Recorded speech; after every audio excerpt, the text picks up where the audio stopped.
એ પૂછડી આપણે રમવાની સીઝન આવી ગઈ. ગંજી ગણપતિ આયો બાપા રીધી સીધી લાયો. તારી વાહે ઓલા ભાઈ છે ને આપણી વાતો સાંભળતા હતા ને એટલે મેં ગણપતિનું ગીત ગાઈ નાખ્યું. ગંજી પતાનું કહું છું, ગંજી પતાનું. હાલ ગોદીભાઈને ફોન કરીને કહી દો કે તમારે ડેલામાં જ રમવું છે ગોદીભાઈ, એટલે છે ને માથા ગોતી લેજો.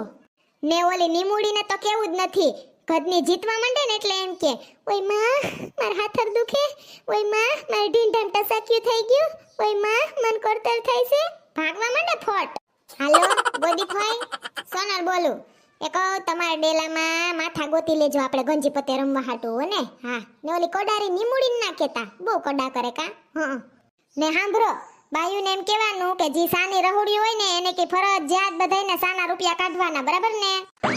મારે સા ના પીવું હોય, મારે 10 રૂપિયા ફરજિયાત કાઢવા પડશે તો માંગી હું કઈ નહીં કાઢું. મારે મારા ગોદીભાઈનું ઘર છે કા.